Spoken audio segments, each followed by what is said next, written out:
कल यूपीएससी के प्रीलिम्स का रिजल्ट आया। तो रिजल्ट जो है ये काफ़ी जल्दी आ गया, क्योंकि आप लोगों को याद है कि 4 अक्टूबर को पेपर हुआ था और 23 ये अक्टूबर को इसका रिजल्ट आ गया।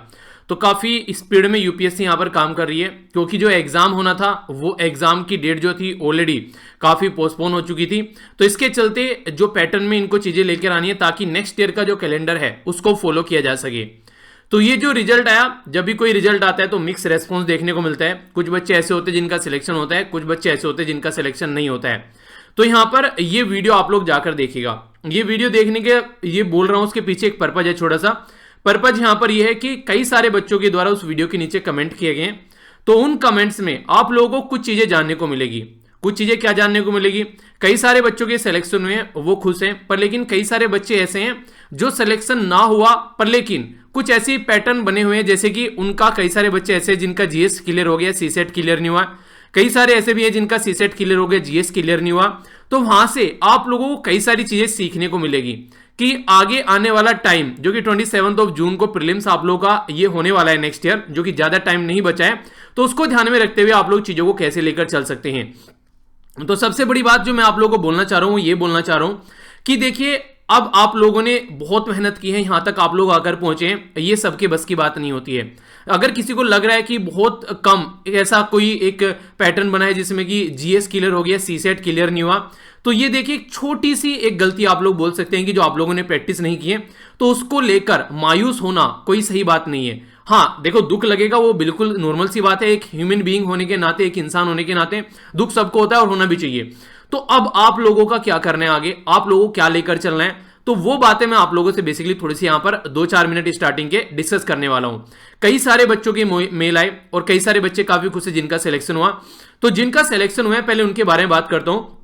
अभी से कोई ज्यादा बहुत बड़ा ये नहीं है कि आप लोगों को बहुत कुछ सेलिब्रेट करना स्टार्ट करना चाहिए, क्योंकि ये अभी आप लोगों का फर्स्ट फेज है। जब तक फाइनल मेरिट में लिस्ट ना आ जाए तब तक अपने आप को शांत रखिए, क्योंकि दिमाग जितना शांत रहेगा उतना ही प्रोडक्टिव आप लोग काम कर पाएंगे।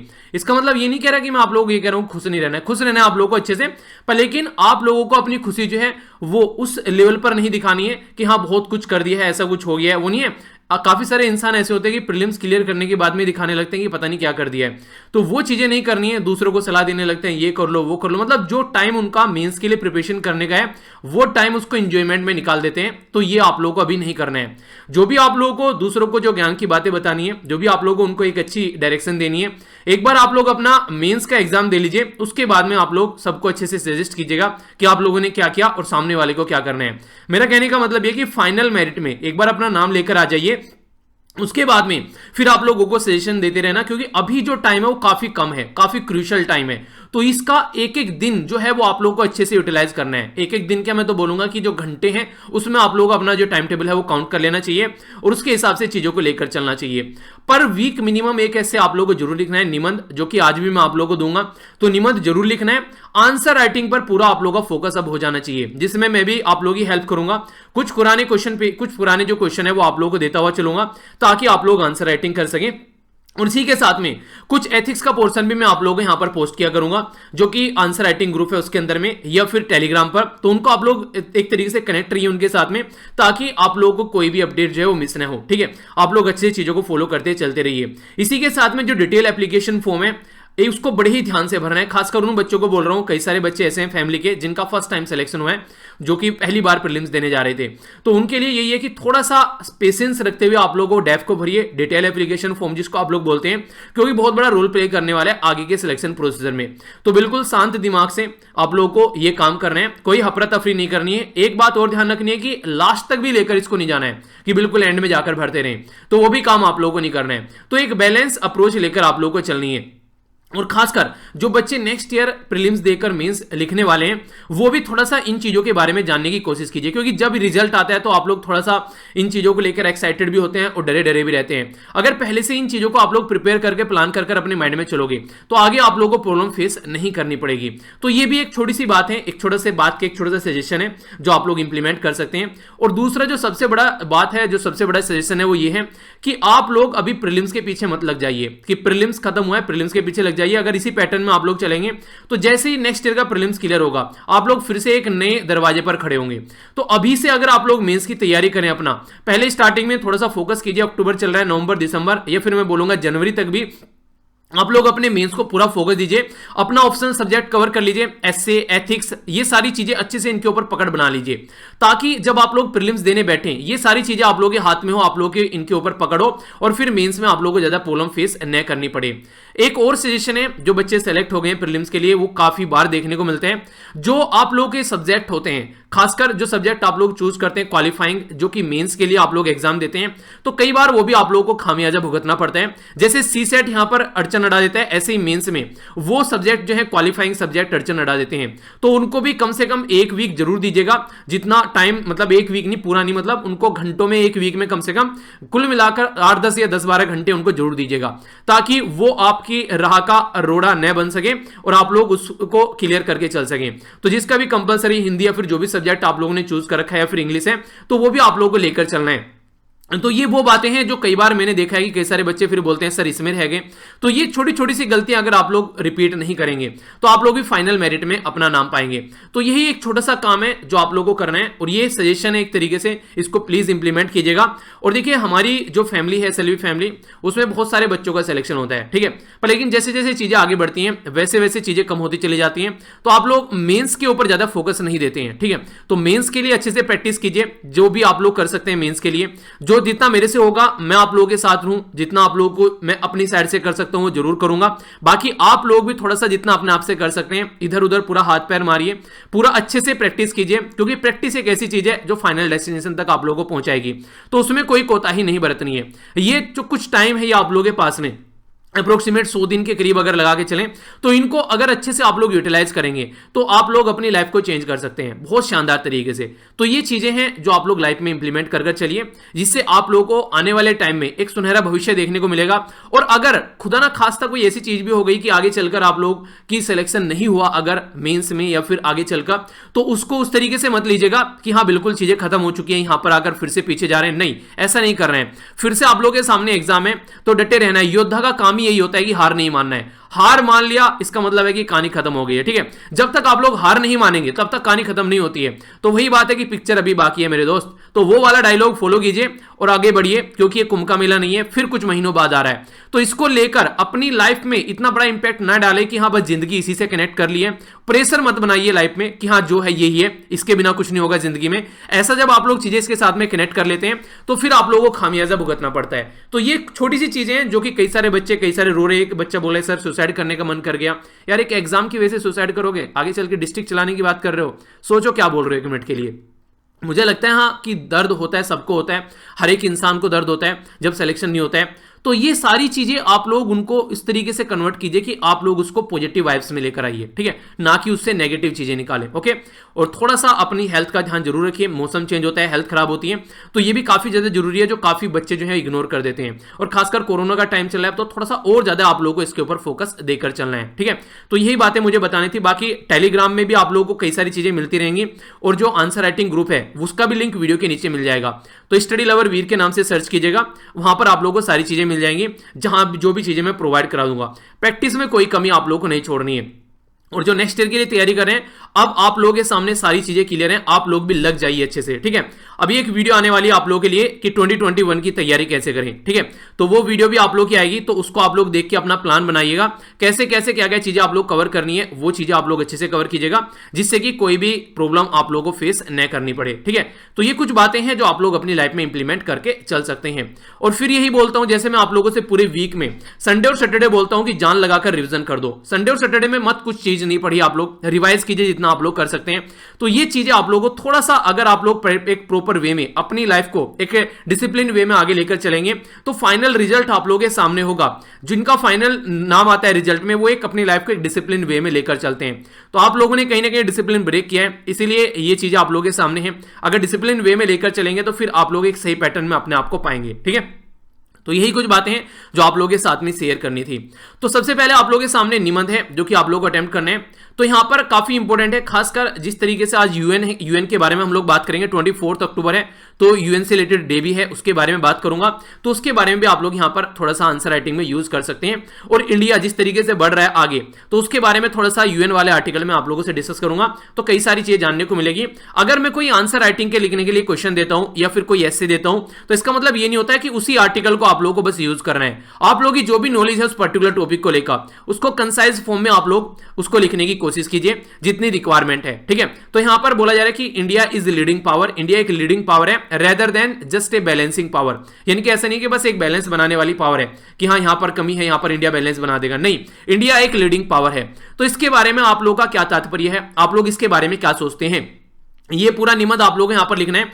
यूपीएससी में 2 निबंध आते हैं, तो इसलिए मैं बोलता हूं कि प्रैक्टिस जरूर कीजिए उस तरीके से अपने घर के इन्वायरमेंट में बैठकर, ताकि एग्जाम में आप लोगों को ऐसा ना लगे कि पहली बार ऐसा कुछ हो रहा है। नहीं, आप लोगों को पहले से इतनी प्रैक्टिस कर लेनी है ताकि वहां पर लगे यार ये तो पहले भी कर रखा है काम। तो इस तरीके से आप लोगों को चीजों को लेकर चलना है। तो एक अच्छे से निबंध लिखने की कोशिश कीजिएगा, और जिसको निबंध लिखना नहीं आता है उसके बारे में उसको और बातें बता दूं कि निबंध और आंसर राइटिंग पे ऑलरेडी मैंने वीडियो बना रखी है कि कैसे आंसर राइटिंग आप लोग करनी है, कैसे एस्से लिखना है आप लोगों को। तो वो वीडियो जाकर आप लोग देखिएगा, आप लोगों के माइंड के कंफ्यूजन दूर हो जाएंगे, ठीक है। आइए अब यहां पर आर्टिकल देख लेते हैं, आर्टिकल में क्या क्या बातें की जा रही है।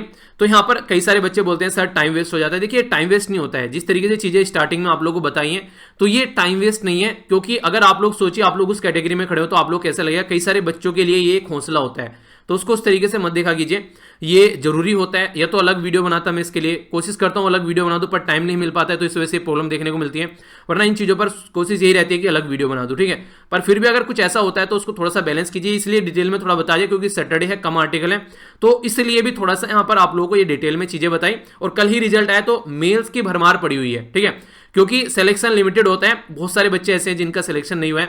फिर भी इस वीडियो के नीचे जाकर आप लोग कमेंट जरूर पढ़िएगा, आप लोग जान पाएंगे एक अपनी गलतियां कहां कहां की है, एक दूसरे से सीख पाएंगे, दूसरों की गलतियों से सीख कर आगे बढ़िए, चीजों में बहुत सारी चीजें आप लोगों का सोल्यूशन निकल जाएगा प्रॉब्लम का, ठीक है।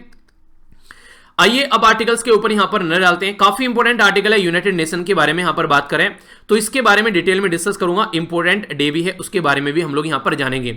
मुस्लिम कम्युनिटी के बारे में जो कमेंट किए जाते हैं कई बार कई सारे लोगों के द्वारा, तो यहां पर आरएसएस के जो चीफ हैं उनके द्वारा कई बार मुस्लिम कम्युनिटी के बारे में बोला जाता है कि मुस्लिम कम्युनिटी इंडिया में सबसे ज्यादा खुश कम्युनिटी है, यानी कि वर्ल्ड में और भी कहीं मुस्लिम कम्युनिटी इतनी ज्यादा खुश नहीं है। तो उसी का एक ओवरव्यू देने की कोशिश इनके द्वारा की गई है कुछ रिपोर्ट की हेल्प से, ठीक है। तो वैसे तो पॉलिटिकल आर्टिकल है, पर लेकिन जो फैक्ट इनके द्वारा फिगर यहां पर प्रेजेंट किए गए हैं वो आप लोग प्रीलिम्स और मेंस के लिए इंपॉर्टेंट हो सकते हैं, तो उनके ऊपर हम लोग थोड़ा नजर डालेंगे, तो उसके ऊपर उसके हिसाब से देखेंगे। पंजाब ने अभी यहां पर जो फार्म बिल आए थे बाद में एक्ट बना उसको रिजेक्ट कर दिया है, उसके बारे में यहां पर ये आर्टिकल है। तो इस आर्टिकल को मैं वीडियो के एंड में डिस्कस करूंगा, एक ओवरव्यू आप लोगों को दूंगा, जो चीजें डिस्कस कर चुके हैं इसमें थोड़ी सी बातें बताई हैं, मैं पूरा एक पिक्चर आप लोगों के माइंड में क्लियर कर दूंगा इसके, ठीक है। यहां पर ये जो वाला आर्टिकल है यूएसए के इलेक्शन के बारे में है, इसको हम लोग नहीं डिस्कस करेंगे। साइड वाला आर्टिकल ये सैटरडे है, सैटरडे को ग्राउंड जीरो आता है, पर्टिकुलर एरिया के बारे में बात करते हैं। तो हैदराबाद की लेक के बारे में बात की जा रही है यहाँ पर, ठीक है। तो पाले चरव्यू लेक के बारे में बात की जा रही है। आप लोगों को मैंने डिस्कस की थी हुसैन सागर लेक के बारे में। तो अगर किसी पर्टिकुलर एरिया में कोई लेक के बारे में बात की जा रही है तो वो लेक आप लोगों के लिए इंपॉर्टेंट हो जाती है। तो हैदराबाद के आसपास वाले एरिया में जो लेक है उनके बारे में थोड़ा सा आप लोग एक पेपर पर लिख लीजिएगा, और ये देखिएगा कौन सी यहाँ पर रामसर साइट का पार्ट है, तो ये भी क्वेश्चन आप लोगों से पूछ लिए जाते हैं, तो कंफ्यूजन में नहीं आना है। तो ये चीजें हैं, ठीक है। बाकी टेलीग्राम पर आप लोग कनेक्ट हो जाइए, अगर लेक्चर का आप लोग को नोटिफिकेशन भी नहीं मिलता है तो भी सारी चीजें आप लोग को यहां पर मिल जाती है। जो रिजल्ट आया उसकी पीडीएफ मैंने यहां पर शेयर कर दी है। कई सारे बच्चे बोल रहे थे सर मार्क्स कब आएंगे, जब फाइनल रिजल्ट आप लोग का आ जाएगा तब आप लोग को अपना मार्क्स देखने को मिलेगा, उससे पहले यूपीएससी मार्क डिक्लेयर नहीं करती है। तो फाइनल जो यूपीएससी का कट ऑफ होगा तभी आप लोग को पता चल पाएगा, ठीक है। ओके बाकी जो नेक्स्ट ईयर की तैयारी कर रहे हैं उसके लिए मैंने वीडियो बना रखी है कि किस तरीके से जो कट ऑफ रहे हैं पास्ट में उनको देखकर आप लोग अपना एक एनालिसिस कर सकते हैं। मेरे साथ ट्विटर, इंस्टाग्राम और फेसबुक पर भी कनेक्ट रह सकते हैं, यहां भी कई सारी चीजें शेयर की जाती हैं, सारे लिंक वीडियो के नीचे हैं। आइए अब नजर डालते हैं पहले एक छोटे से आर्टिकल के ऊपर। यहां पर अभी हमारी कंट्री में जो आरएसएस के चीफ हैं उनके द्वारा अभी कमेंट किया गया कि मुस्लिम कम्युनिटी जो है वो वर्ल्ड में सबसे ज्यादा अगर खुश कहीं पे है तो वो है इंडिया के अंदर। तो मैं कुछ फैक्ट्स और फिगर आप लोगों के सामने यहां पर रखूंगा जो कि एग्जाम के पॉइंट ऑफ व्यू से आप लोगों के लिए इंपॉर्टेंट हो सकती है, और वैसे भी जनरल नॉलेज के पॉइंट ऑफ व्यू से भी इंपॉर्टेंट है। जैसे कि ऑल ओवर वर्ल्ड में अगर रिलीजियस ग्रुप के बारे में आप लोग बात करें तो सबसे ज्यादा किस पर्टिकुलर रिलीजन के लोग हैं ऑल ओवर वर्ल्ड में, तो क्रिश्चियनिटी है सबसे ज्यादा है, लगभग 31% के करीब। दूसरे नंबर पर है इस्लाम, दूसरे नंबर पर सबसे ज्यादा लोग हैं, लगभग 24% के करीब। तीसरे नंबर पर यहां पर ये अनएफिलिएटेड यानी कि जो किसी भी चीजों से कनेक्ट नहीं आप लोगों को देखने को मिलेंगे। और हिंदुइज्म के बारे में बात करें तो ये लगभग 15%। बुद्धिज्म के बारे में बात करें तो लगभग 6%। इसी के साथ में फोल्क रिलीजन, जो लोकल रिलीजन आप लोगों को देखने को मिलते हैं, यहां पर फोक रिलीजन जो है ये 5.6% और अदर है 1%। 4 के बारे में आप लोग यहां पर क्रिश्चियनिटी, इस्लाम, हिंदुज्म और बुद्धिज्म, ये एक ओवरव्यू आप लोग यहां पर रखिएगा। अगर कुछ भी लिखने के लिए आता है तो वहां पर ये शब्द आप लोग ये बेसिकली डेटा यूज कर सकते हैं। अब थोड़ा सा मुस्लिम कम्युनिटी के बारे में बात करते हैं। ऑल ओवर वर्ल्ड में सबसे ज्यादा मुस्लिम कम्युनिटी कहां पर पाई जाती है, तो ये पाई जाती है इंडोनेशिया के अंदर। 12% इंडोनेशिया के अंदर मुस्लिम कम्युनिटी पाई जाती है। दूसरे नंबर पर सबसे ज्यादा जो मुस्लिम कम्युनिटी पाई जाती है वो पाई जाती है पाकिस्तान के अंदर, और तीसरे नंबर पर इंडिया के अंदर। तो यहां पर अगर आप लोग देखिएगा तो इंडोनेशिया के अंदर है सबसे ज्यादा, दूसरे नंबर पर है कहां पर, पाकिस्तान के अंदर, और तीसरे नंबर पर है इंडिया के अंदर। तो यानी कि हमारी कंट्री, जिसको कई बार पाकिस्तान ये बोलता है कि यहां पर एक तरीके से ये इंडिया जो है वहां पर जो मुस्लिम कम्युनिटी नहीं रहती है, तो ऑल ओवर वर्ल्ड में तीसरे नंबर पर सबसे ज्यादा मुस्लिम कम्युनिटी है। ठीक है, तो इसका मतलब ये है कि हमारी कंट्री में भी कम, हमारी जो एक तरीके से मुस्लिम कम्युनिटी है तो वो कम नहीं है। तो इस तरीके से आप लोग समझ सकते हैं कि जब यहां पर पाकिस्तान और इंडिया डिवाइड कर 2 कंट्री बने, तो बहुत सारी ऐसी जो पॉपुलेशन थी हमारी कंट्री की, उनके द्वारा चूज किया गया कि अपनी ही कंट्री में रहना है, यानी कि इंडिया में रहना है, पाकिस्तान में नहीं जाना है। तो ये काफी एक इंपॉर्टेंट बात आप लोग यहां पर बोल सकते हैं। तो इंडिया जगह पाकिस्तान से थोड़ा सा ही कम है, यहां पर आप लोग देख सकते हैं। ठीक है, अगर बात करें 20% के करीब जो ऑल ओवर वर्ल्ड में मुस्लिम है वो अरब वर्ल्ड में पाए जाते हैं। ठीक है, जैसे सऊदी अरेबिया, ये सब कंट्री होगी, तो यहां पर आप लोगों को देखने को मिलेगा। तो ये एक ओवरव्यू है यहां पर डेटा का, जो कि एक्स्ट्रा है। बाकी आर्टिकल के बारे में मैं बात करता हूं। राइटर जो है वो यहां पर ये बोल रहे हैं कि जिस तरीके से ये मोहन भागवत जी कई बार ऐसे कमेंट करते रहते हैं कि हाँ वर्ल्ड में सबसे ज्यादा खुश मुस्लिम कम्युनिटी है वो यहां पर इंडिया के अंदर में है, तो ये उसको अलग तरीके से थोड़ा सा इंटरप्रिटेट कर रहे हैं। उनके द्वारा बोला गया कि मुस्लिम कम्युनिटी को तो छोड़िए, पूरा इंडिया कितना खुश है आप लोग वो देखिए। वर्ल्ड हैप्पीनेस रिपोर्ट के हिसाब से अगर हम लोग बात करते हैं, जो 2020 में मार्च के महीने में प्रस्तुत की गई है, हमारी कंट्री की जो रैंक है वो 144 है 153 कंट्री के अंदर में। तो यहां से पता चलता है मुस्लिम को छोड़िए कि पूरी कंट्री कितना खुश है, यानी कि पूरी कंट्री कहीं ना कहीं दुखी है। 144 रैंक है, नीचे से हम लोग टॉप कर रहे हैं। तो हर एक कंट्री के जो लोग हैं वो कोई ना कोई प्रॉब्लम फेस कर रहे हैं। तो आप लोग कैसे बोल सकते हैं कि मुस्लिम जो है बहुत खुश है जब पूरी कंट्री ही यहां पर दुखी है? पहली बात ये होगी। यहां पर Finland, Denmark, Switzerland, Iceland, Norway, ये जो कंट्री है ये आप लोगों को टॉप रैंक पर देखने को मिलेगी। कौन सी कंट्री है? मैक्सिमम ये वाली कंट्री आप लोगों को यहां पर बात की जाती है इन कंट्री के बारे में। ये कंट्री यहां पर टॉप पर नजर आती है। तो ये कंट्री सबसे ज्यादा खुश कंट्री वर्ल्ड में मानी जाती है। अपनी कंट्री के पड़ोसी देश के बारे में बात करें तो हमसे ज्यादा खुश आप लोग यहां पर बांग्लादेश, श्रीलंका, नेपाल, इवन पाकिस्तान भी हमसे ज्यादा खुश मिल जाएगा अकॉर्डिंग टू इस रिपोर्ट के हिसाब से। तो यहां से आप लोग बताइए कि सबसे ज्यादा खुश अगर मुस्लिम कम्युनिटी बोल रहे हैं तो मुस्लिम कम्युनिटी पूरी ही जो इंडियन कम्युनिटी है वो कितनी खुश है उसके बारे में आप लोग देखिए। दूसरी जो बात बोली जा रही है यहां पर अनहैप्पी जो कंट्री है वर्ल्ड में, ये है Afghanistan, south Sudan, Zimbabwe, Rwanda, ये सेंट्रल अफ्रीकन जो रिपब्लिक है। यहां पर जो टेररिस्ट ग्रुप है वो काफी लार्ज स्केल पर एक्टिवेटेड है। तो ये एक तरीके से अनहैप्पीएस्ट कंट्री के अंदर आती है। दूसरी जो बात की जा रही है world freedom of press index के बारे में। ये डायरेक्ट क्वेश्चन प्रीलिम्स में बन जाते हैं आप लोग, ये थोड़ा सा ध्यान रखिएगा इनके बारे में। तो वर्ल्ड फ्रीडम प्रेस इंडेक्स के बारे में अगर आप लोगों से बात करूं तो इंडिया की जो रैंक है 180 कंट्री में से 142 रैंक आप लोगों को देखने को मिलेगी। इवन कई सारी ऐसी कंट्री हैं जो मुस्लिम कंट्री है उनकी हमसे ऊपर रैंक है, जैसे बोस्निया हर्जेगोविना हो गया, कोसोवो हो गया, टूनिशिया हो गया, मलेशिया हो गया, इनकी रैंक हमसे ऊपर देखने को मिलती है। तो इसकी क्या गारंटी है कि इंडिया में ही सारी चीजें आप लोगों को मिली हुई हैं, दूसरी कंट्री में वो चीजें नहीं मिली हैं? तो बिना फैक्ट्स और फिगर के ये तार तुक्का मार मुक्का वाली बातें करना ये सही तरीका नहीं है। तो राइटर ये बोलने की यहां पर कोशिश कर रहे हैं। ठीक है, चलिए जो भी है राइटर जो है वो अपना व्यू यहां पर लिख रहे हैं। आप लोग इसके बारे में क्या सोचते हैं? खासकर अगर मैं अपनी कंट्री के जो मुस्लिम भाई बहन है उनसे अगर पूछूं आप लोग क्या सोचते हैं कि आप लोगों को क्या लगता है इस कंट्री में जैसे रह रहे हैं आप लोग अपनी कंट्री में इंडिया के अंदर में, तो आप लोग कितने खुश हैं यहाँ पर? तो आप लोग भी अपनी राय शेयर कर सकते हैं। और बाकी ये ऐसा नहीं है कि ये मुस्लिम कम्युनिटी के बारे में है, हिंदू कम्युनिटी के लोग हैं, क्या उनको लगता है कि क्या किसी और कंट्री में जाकर वो ज्यादा खुश रह सकते हैं, इंडिया के अंदर ज्यादा खुश नहीं है? तो आप लोग भी अपना एक्सपीरियंस शेयर कर सकते हैं कमेंट बॉक्स में। ठीक है, तो ये एक छोटा सा आर्टिकल था जिसके बारे में मुझे आप लोगों से बात करनी थी। आइए अब आगे चलते हैं नेक्स्ट आर्टिकल की ओर, जो थोड़ा सा डिटेल में मैं डिस्कस करने वाला हूं। नेक्स्ट आर्टिकल जो है ये यूनाइटेड नेशन के बारे में बात कर रहा है। आज 24 अक्टूबर है, 24 अक्टूबर को हम लोग यूएन डे यानी कि यूनाइटेड नेशन डे के रूप में सेलिब्रेट करते हैं। 24 अक्टूबर को यहाँ पर ये डे सेलिब्रेट किया जाता है। रीजन इसका ये 24 अक्टूबर 1945 यानी कि 1945 में 51 कंट्री एक साथ आई, उनके द्वारा यूनाइटेड नेशन को क्रिएट किया गया प्रमोट करने के लिए पीस और कोऑपरेशन। रीजन क्या था? रीजन ये था कि 2 वर्ल्ड वॉर ऑलरेडी हो चुकी थी, तो यहां पर ये चाह रहे थे कि एक और कोई नई वर्ल्ड वॉर न हो, तो कुछ ऐसे इंस्टीट्यूशन बनाए जा सके जो ऑल ओवर वर्ल्ड में पीस और शांति और कोऑपरेशन रखने का काम करें। तो इसी को ध्यान में रखते हुए यूएन यानी कि यूनाइटेड नेशन यहां पर बनाया गया। तो इसकी जो थीम है यहां पर ये काफी इंपॉर्टेंट है, the future we want the UN we need, यानी कि जिस तरीका फ्यूचर चाहिए उस तरीका हम लोग को यूएन चाहिएगा। आज की डेट में जो यूएन है उसमें बहुत सारी कमियां हैं, तो उसको ठीक करने की बात की जा रही है। इसी के साथ में रीअफर्मिंग यानी कि पुष्टि करनी है जो हमारे कलेक्टिव कमिटमेंट है, यानी कि जो हमारे कलेक्टिव कमिटमेंट है, यानी कि मिलकर जो हम लोगों ने कमिटमेंट किए हैं खासकर मल्टीलेटरलिज्म को लेकर, यानी कि बहुपक्षीय। आज की डेट में हर एक कंट्री अपने अपने ऊपर फोकस कर रही है, पर लेकिन प्रॉब्लम जो है वो ऐसी हो गई है कि अपने ऊपर फोकस देकर काम नहीं चलेगा। जैसे कि क्लाइमेट चेंज की प्रॉब्लम हो गई है, एक सिंगल कंट्री यहां पर काम नहीं कर पाएगी, सबको मिलकर काम करना पड़ेगा। टेररिज्म की प्रॉब्लम आज के डेट में इसी स्केल पर पहुंच चुकी है। साइबर थ्रेट जो है वो इसी लेवल पर पहुंच चुकी है। पेंडेमिक कोरोना के बारे में बात करें तो इस तरह की बीमारी आ रही है, ऑल ओवर वर्ल्ड के सामने एक चैलेंज हो गया है। ग्लोबल इकोनॉमी जो है वो लो लेवल पर जा रही है। ऑल ओवर वर्ल्ड में जो पॉवर्टी है उसके बारे में अगर आप लोग बात करिए, साइबर सिक्योरिटी के बारे में अगर आप लोग बात करिए, तो ये बहुत सारी ऐसी प्रॉब्लम आप लोगों के सामने आज की डेट में देखने को मिल रही है जो किसी एक पर्टिकुलर कंट्री या फिर बॉर्डर में सिमट कर नहीं रही है, ये इससे बहुत बाहर निकल चुकी है। तो इसी के चलते बोला जा रहा है कि मल्टीलेटरलिज्म यानी कि एक तरीके से बहुपक्षीय वर्ल्ड होना जरूरी है अगर रियलिटी में आप लोग चाहते हैं कि प्रॉब्लम का सॉल्यूशन निकले। तो ये एक तरीके से डे है और इसकी थीम है और इंपॉर्टेंट है अब की बार के लिए, इसके बारे में आप लोग याद रखिएगा। 75वीं जो यहां पर बेसिकली इसकी फॉर्मेशन डे हम लोग यहां पर सेलिब्रेट कर रहे हैं। 2022 में हमारी कंट्री की 75वीं जो सालगिरह है वो सेलिब्रेट की जाएगी आजादी की। तो हम लोग यूएन के नॉन परमानेंट मेंबर बन रहे हैं 21 और 22 के लिए। तो ये हमारे लिए एक अपॉर्चुनिटी रहेगी कि हम लोग कैसे यहां पर प्रेजेंट कर रहे हैं। कुछ बातें हैं जो मैं आप लोगों को यहां पर बताना चाहता हूं, ये काफी इंपॉर्टेंट है यहां पर, इसके बारे में आप लोगों को एक मोटा मोटा आइडिया होना चाहिए। ऑल ओवर वर्ल्ड में अगर यूनाइटेड नेशन के मेंबर के बारे में बात करें तो 193 मेंबर आप लोगों को देखने को मिलेंगे, जिसमें से 5 परमानेंट मेंबर हैं जिनके पास में वीटो पावर है। वीटो पावर वो पावर होती है अगर इन 5 परमानेंट मेंबर में से किसी ने एक ने बोल दिया ये काम नहीं होगा तो वो काम यूएन के अंदर नहीं होगा, तो इसको बोलते हैं वीटो पावर, जिसका कई बार गलत इस्तेमाल भी इन परमानेंट मेंबर के द्वारा किया जाता है। चाइना, फ्रांस, रसिया, यूके और यूएसए 5 परमानेंट मेंबर हैं यहां पर। ये परमानेंट मेंबर अपने अपने फायदे के लिए इसका यूज करते हुए कई बार नजर आते हैं। जैसे यूएसए के बारे में बात करूं, इजराइल को कभी भी यूएसए ने नुकसान नहीं पहुंचने दिया यूएन के अंदर में। जब भी इजराइल के खिलाफ कोई बात आती थी हमेशा यूएन के अंदर में यहां पर यूएसए उसको रोक लेता था।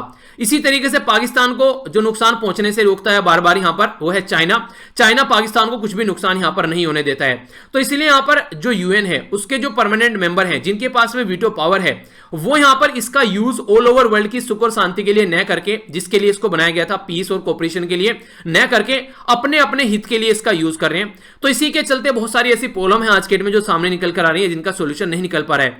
जैसे पेंडेमिक है, पेंडेमिक में यूएन एक बहुत बड़ी भूमिका निभा सकता था, वर्ल्ड हेल्थ ऑर्गेनाइजेशन एक अच्छी भूमिका निभा सकता था, पर लेकिन वो उस लेवल पर काम नहीं कर पाए। क्यों?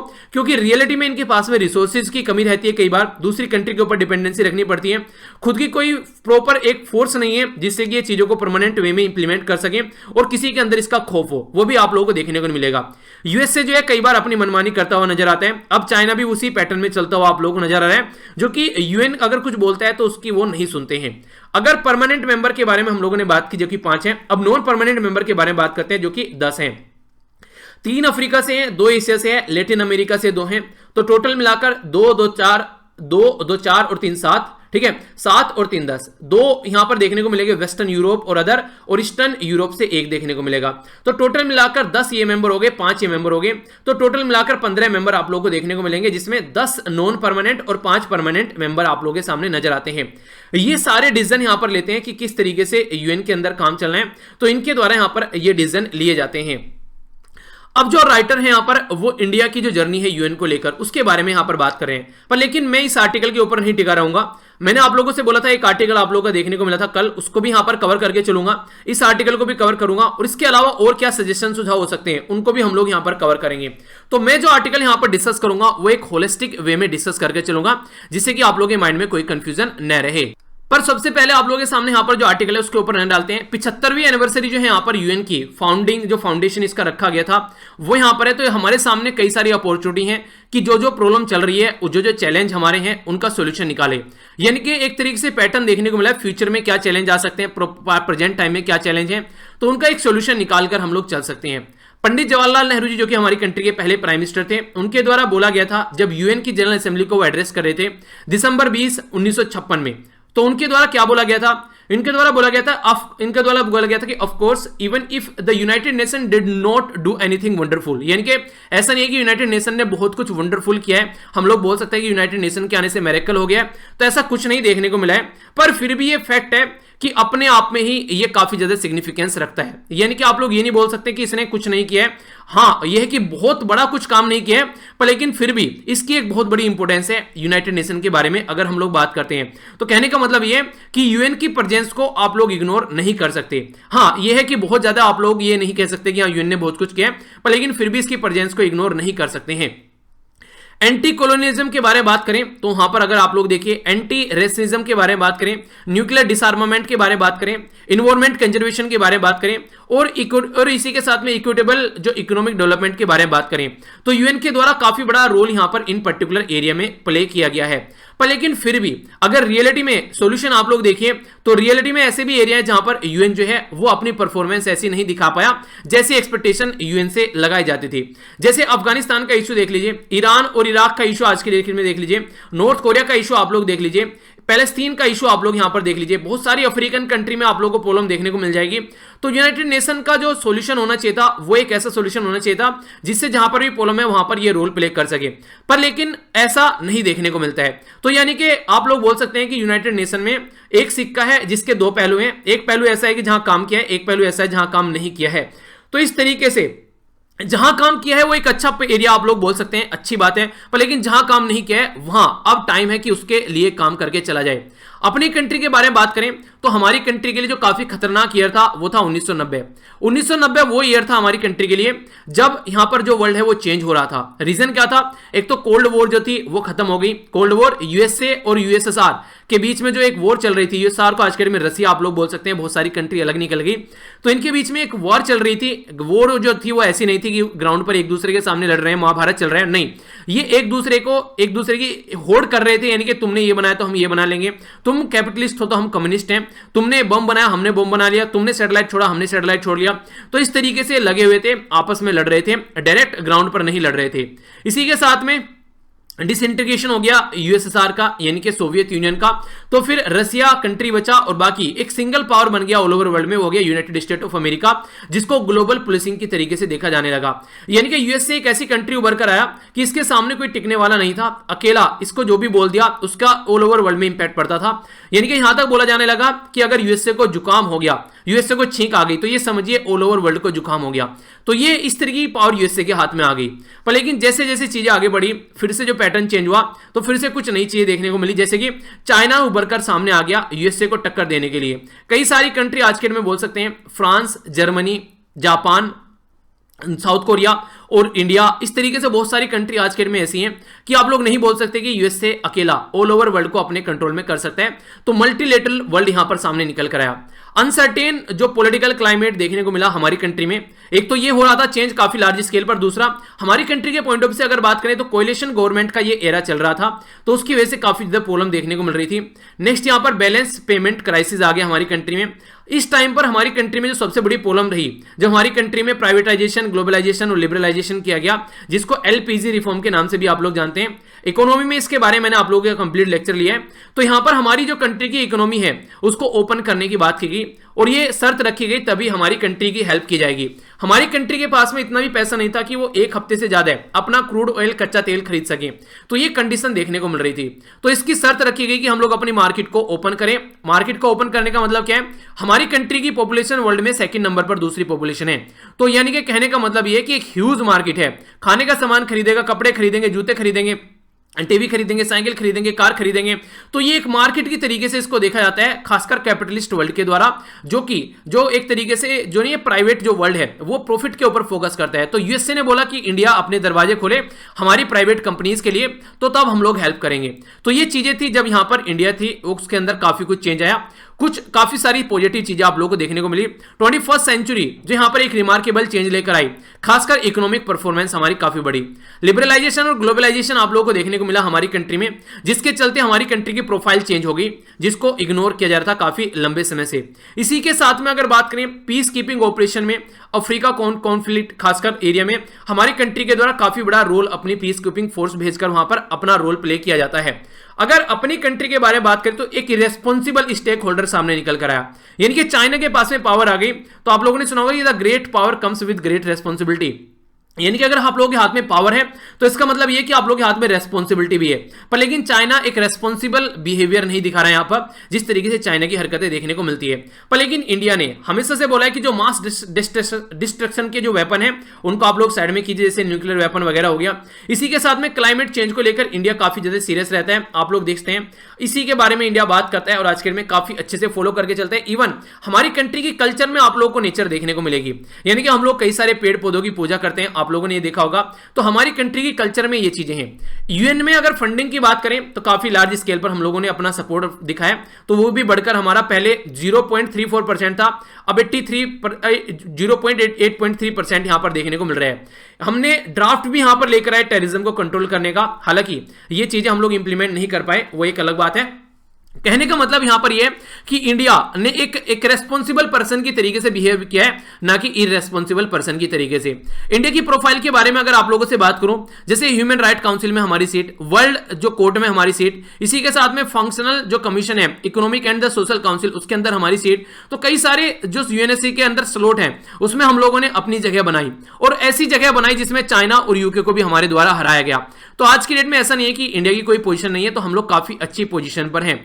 पर लेकिन फिर भी कुछ ऐसे तत्व हैं आज के डेट में सोसाइटी में जो कि ये इस तरीके के वर्ल्ड को नहीं चाहते हैं जो कि ऑल ओवर वर्ल्ड का विकास करे। वो एक ऐसे वर्ल्ड को चाहते हैं जहां पर खासकर डोनाल्ड ट्रंप जैसे कि यहां पर उनकी कंट्री सबसे ऊपर रहे। तो आज के डेट में अगर आप लोग देखिए बहुत सारे जो चैलेंज हैं, खासकर यूएसए और चाइना की जो इक्वेशन है उसके बारे में अगर बात करें, चाइना को आज के डेट में आइसोलेट करने की कोशिश की जा रही है अलग अलग कंट्रीज के द्वारा, क्योंकि इसने नोवल कोरोना वायरस, जिसको चाइनीज वायरस, वांग वायरस, ये सारे नाम से जाना गया स्टार्टिंग में, तो ये कंडीशन देखने को मिली। चाइना का जो एग्रेशन है लद्दाख वाले रीजन में देखिए, फिर साउथ चाइना सी में देखिए, तो ये सुनने के लिए तैयार नहीं है, अपनी पावर को अलग तरीके से मिस यूज कर रहे हैं यहां पर। और इंडिया के सामने भी यहां पर चैलेंज और अपॉर्चुनिटी है कि यूएनएससी के सामने जो चैलेंज है उसमें अपना क्या रोल प्ले करें, क्योंकि 2021-20 के लिए, 21 और 22 के लिए हमारी कंट्री जो है इसमें as a non permanent member के तौर पर हमारी एंट्री यहां पर देखने को मिल रही है। तो हमारी कंट्री के जो प्राइम मिनिस्टर है मोदी जी, वो ऑलरेडी बोल चुके हैं कि आउटडेटेड स्ट्रक्चर हो चुका है यूनाइटेड नेशन का, तो उसको हम लोगों को चेंज करना पड़ेगा, उसके अंदर रिफॉर्म लाना पड़ेगा। जो कि क्राइसिस है यहां पर, क्राइसिस ऑफ कॉन्फिडेंस, यानी कि एक तरीके से जो वर्ल्ड बॉडी है वो फेस कर रही है कि उसके अंदर एक क्राइसिस आ गया, कॉन्फिडेंस भी नहीं है उसके अंदर कि अगर कोई प्रॉब्लम आ रही है तो ये उसका कोई सोल्यूशन निकाल पाएंगे। तो इंडिया को यहां पर काफी लार्ज स्केल पर आगे आना चाहिए यूएन में रिफॉर्म कराने के लिए भी, और अपना रोल प्ले करना चाहिए, क्योंकि इंडिया जो है हमारी कंट्री वर्ल्ड में लार्जेस्ट जो इकोनॉमी है उनमें से देखने को मिलेगी, मोस्ट पॉपुलस कंट्री में हमारा नाम आप लोगों को देखने को मिलेगा। हमारा जो ट्रैक रिकॉर्ड रहा है वो इंटरनेशनल ऑर्डर के हिसाब से हम लोगों ने काम किया है, हम लोगों ने चाइना की तरीके से नहीं अपनी मनमानी की है, कहीं पर भी कंट्रीब्यूशन काफी बड़ा है हमारा। जो यूएन की पीस कीपिंग फोर्स है, अगर वर्ल्ड में कहीं पर भी लड़ाई होती है तो हमारी कंट्री की फोर्स वहां पर देखने को मिलेगी। तो कहने का मतलब यह कि हम लोगों ने एक रेस्पॉन्सिबल इंसान की तरीके से बिहेव किया है, तो ये काफी ज्यादा जरूरी है कि हम लोग को ढंग से रिकॉग्नाइज किया जाए। यूएन के बारे में अगर मैं आप लोगों से बात करूं तो क्राइसिस ऑफ जो यूएन का जो वर्ल्ड वॉर है उसके बारे में आप लोग यहां पर देख सकते हैं, तो ये भी कंडीशन आप लोगों के सामने यहां पर निकल कर आती है। यानी कि एक तरीके से ये बोल सकते हैं कि जो यूएन जब पैदा हुआ, जब यहां पर वर्ल्ड वॉर था तो वर्ल्ड वॉर का क्राइसिस था, यूएन को बनाया गया, पर प्रेजेंट टाइम में यहां पर कोई वर्ल्ड वॉर नहीं चल रहा है। प्रेजेंट टाइम की सिचुएशन को समझते हुए यूएन को चेंज करना चाहिए। यानी कि जैसे आप लोग नेम के बारे में बात करते हैं ना, नॉन अलाइंग मूवमेंट, नॉन अलाइंग मूवमेंट उस टाइम पर बनाया गया था बेलग्रेड कॉन्फ्रेंस के थ्रू। बेसिक पर्पज ये था कि इंडिया और जो नई नई जो अभी कंट्री आजाद हुई थी वो नहीं चाह रही थी कि अभी वो यूके से अपना जो पीछा छुड़ा कर आए, अब ये यूएसएसआर या फिर यूएसए के कंट्रोल में चले जाए, तो उन्होंने अपना एक अलग ग्रुप बना लिया। ये बिल्कुल ऐसी है, आप लोगों ने एक कहानी सुनी होगी, एक बाप जो है वो देखता है कि उसके 4-5 बेटे हैं, वो सारे आपस में लड़ रहे हैं, 24 घंटे लड़ते रहते हैं, कोई प्रोडक्टिव काम नहीं करते हैं, तो वो उनको सबको बुलाता है, उनको सीख देने के लिए सबके हाथ में एक डंडी देता है, बोलता है कि डंडी तोड़ो। तो वो सारे एक एक डंडी को तोड़ देते हैं, फिर वो 4-5 डंडी इकट्ठा करके बोलते हैं, सबको अलग अलग देता है कि इसको तोड़ के दिखाओ, वो किसी से नहीं टूटती है। तो वो ये बोलता है कि इकट्ठे रहोगे तो तुम्हारी स्ट्रेंथ रहेगी और अलग अलग रहोगे तो तुम वीक रहोगे, कोई भी तुमको मारेगा पीटेगा, तुम खुद भी लड़ते रहोगे। तो इसलिए इकट्ठा रहो, तभी आप लोग अपनी लाइफ को आगे लेकर प्रोडक्टिव वे में चल सकते हो। तो वही चीजें यहां पर एक तरीके से समझाने की कोशिश की जा रही है कि नेम के अंदर जब बोला गया कि अगर इकट्ठे रहेंगे तो हम लोग यूएन या हम लोग यूएसए या फिर यूएसआर से बच पाएंगे, पर लेकिन उस टाइम पर नेम बनाया गया था। आज की डेट में नेम के अगर रिलेवेंस के बारे में बात करें तो अगर वही रिलेवेंस हम लोग फॉलो करते रहे जिसके लिए बनाया गया था, तो नेम का कोई मतलब नहीं रहेगा। पर फिर भी नेम का मतलब है आज के डेट में। वो क्यों? क्योंकि क्लाइमेट चेंज के बारे में बात करें, टेररिज्म के बारे में बात करें और दूसरे मुद्दे जो है उसके बारे में बात करें, तो टाइम के हिसाब से चेंज होता रहना चाहिए। हमारे संविधान में दुनिया भर का चेंज ला चुके हैं, 100 से ज्यादा कॉन्स्टिट्यूशन अमेंडमेंट हमारी कंट्री में हो चुके हैं संविधान के अंदर में। तो वो चेंज प्रकृति का नियम है, तो उसके हिसाब से चीजें होती रहनी चाहिए। तो यही बातें यहां पर समझाने की कोशिश की जा रही है कि यूएन भी अब यहां पर एक तरीके से रिलेवेंट होता जा रहा है अगर उसमें चेंज नहीं लाया गया तो। बहुत सारी ऐसी कंट्री हैं जिनको जरूरी है आज के डेट में जिसकी परमानेंट सीट मिले। अफ्रीका कॉन्टिनेंट में एक भी कंट्री ऐसी नहीं है जिसके पास में परमानेंट सीट हो। अगर यूएन की परमानेंट सीट के बारे में आप लोगों से बात करूं तो आप लोग यहां पर देख सकते हैं, एक सीट है चाइना के पास में, एक है रशिया के पास में, एक है यूके के पास में, एक है फ्रांस के पास में, एक है यूएसए के पास में। ना तो साउथ अमेरिका में से कोई सीट है, ना यहाँ पर ये जो साउथ जहां पर अफ्रीका है उसमें से कोई सीट आप लोगों को देखने को मिलेगी, और ना ही ऑस्ट्रेलिया वाले रीजन से। यानी कि अगर बोलें कि यूएन जो है वो सबको रिप्रेजेंट कर रहा है यहां पर, तो ये प्रॉपर ये सही शब्द यहां पर नहीं होगा। तो ये चीजें आप लोगों को यहां पर समझनी पड़ेगी कि यहां पर इनकी भी रिप्रेजेंटेशन यहां पर होनी चाहिए। तो उनके बारे में कौन बात करेगा? तो ये जरूरी है कि इनकी रिप्रेजेंटेशन लेकर आए। G4 कंट्री यहां पर बात करती हैं, ब्राजील, इंडिया, जर्मनी और जापान की इग्नोर किया जा रहा है काफी लंबे समय से। तो जरूरी है कि इनको भी यहां पर एक पोस्ट मिले, खासकर यूएन के अंदर में, ताकि डिसीजन मेकिंग में ये अपना रोल प्ले कर सके। पोलराइजेशन यूएन के अंदर देखने को मिलते हैं जो कि गलत इस्तेमाल करते हैं। तो यूएन के जो P5+1 है कई सारे डिसीजन को ब्लॉक करते हैं अगर उनके फायदे का नहीं है। जैसे मैंने अभी बताया, इसराइल के लिए यूएसए काम करता है, पाकिस्तान के लिए चाइना काम करता है। तो कई बार ऐसी हरकतें आप लोगों को देखने को मिलती रहती है।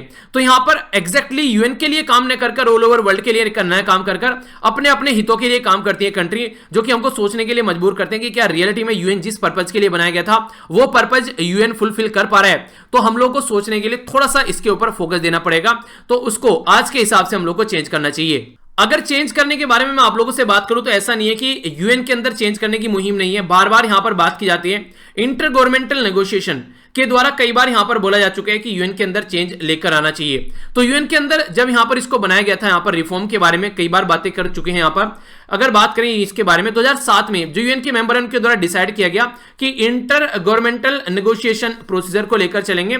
हालांकि ये आगे काम नहीं कर पाया, चीजें यहीं पर ही रुक गई। इनके द्वारा बोला गया था कुछ कैटेगरी 5 इशू पर फोकस देने के लिए। पहला तो जो यहां पर कैटेगरी थी वो member of security council, permanent और नॉन परमानेंट, और थर्ड ऑप्शन भी यहां पर रखने की बात की गई थी। क्वेश्चन ऑफ वीटो पावर के ऊपर बात की जा रही है कि 5 को दे रखी है, क्या यहां पर एक मेजोरिटी होना चाहिए? आप लोग ये समझिए, आज के डेट में 5 मेंबर हैं, 5 मेंबर में से एक भी बोल दे तो वो काम नहीं होगा। अगर इसको वीटो को थोड़ा सा पैटर्न चेंज कर दे, 5 मेंबर हैं पर 5 मेंबर में मेजोरिटी रूल चलने लगे, यानी कि अगर 5 के पास में वीटो है तो वीटो पावर अलग अलग न देकर वीटो पावर एक मेजोरिटी को दे दें कि 3 मेंबर जो बोल देंगे वही काम होगा। तो ऐसा किया जाए तो ये डेमोक्रेटिक सिस्टम देखने को मिलेगा। आज के डेट में ये पर्टिकुलर सिंगल मेंबर के बेस पर काम कर रहा है, ये सही तरीका नहीं है। यानी कि मेजोरिटी के बेस पर चीजें होनी चाहिए। 5 के 5 में से 3 जहां पर बोल देंगे, 4 जहां पर बोल देंगे, तो वही काम होगा। जहां पर मेजोरिटी नहीं होगी वो काम नहीं होगा। तो ये काफी इंपॉर्टेंट होगा। रीजनल रिप्रेजेंटेशन नहीं देखने को मिलती है। इसी के साथ में जो इनलार्ज करने की बात की जा रही है, वर्किंग मेथड को चेंज करने की बात की जा रही है, और रिलेशनशिप जो काउंसिल और जनरल असेंबली के अंदर है उसको भी चेंज करने की बात की जा रही है। तो ये सारे जो बेसिकली एरिया है उन पर फोकस करने की बात की जा रही है। तो ये अच्छा टाइम है जब हम लोग यहां पर 75वीं ये साल सेलिब्रेट कर रहे हैं यूएन की। इस टाइम पर हम लोग इसके अंदर चेंज लेकर आ सकते हैं। अगर आज भी इग्नोर किया तो फिर ये चीजें ऐसे ही पड़ी रहेंगी और आने वाली जनरेशन को ये फायदा नहीं पहुंचाएगा जब प्रेजेंट जनरेशन को ढंग से फायदा नहीं पहुंचा रहा है। तो इसलिए हम लोग को सोचना चाहिए कि क्या सही है और क्या गलत है, और उसके हिसाब से यहां पर काम करना चाहिए। तो ये काफी इंपॉर्टेंट एक टॉपिक, एक पॉइंट आप लोग यहां पर इसका बोल सकते हैं। तो ये था टोटल आज का डिस्कशन, जिसमें कई सारे जो मुद्दे थे उनके ऊपर हम लोगों ने बातें की। अब आप लोगों के सामने ये मैप बेस्ड क्वेश्चन है जो मैंने आप लोगों से लास्ट वीडियो में पूछा था। बात की जा रही है यहाँ पर, ये है कोऑपरेशन सी के बारे में। कोऑपरेशन सी को यहाँ पर कॉमनवेल्थ सी के नाम से भी जाना जाता है, पहली स्टेटमेंट। दूसरा यहाँ पर ये बोला गया ये बॉर्डर करते हैं यहाँ पर डेविस सी के साथ में, और इसी के साथ में कॉस्मोनेट्स सी के साथ में। कौन सी स्टेटमेंट करेक्ट है? ए में बोला गया 1, बी में बोला गया 2, सी में बोला गया बोथ, डी में बोला गया नाइदर 1 नो 2। लोकेशन अगर आप लोग यहां पर इसकी देखना चाहते हैं तो ये एग्जैक्ट लोकेशन आप लोगों को देखने को मिलेगी। ये अंटार्कटिका वाला रीजन है, ठीक है। अगर आप लोग यहां पर साउथ में जाएंगे, यहां पर बेसिकली ये साउथ वाला जो रीजन, 1 सेकेंड, ये जो रीजन आप लोगों को यहाँ पर देखने को मिलेगा, तो यहाँ पर कहीं आप लोगों को यहाँ पर ये चीज देखने को मिलेगी, ठीक है। तो इसके बारे में बात की जा रही है।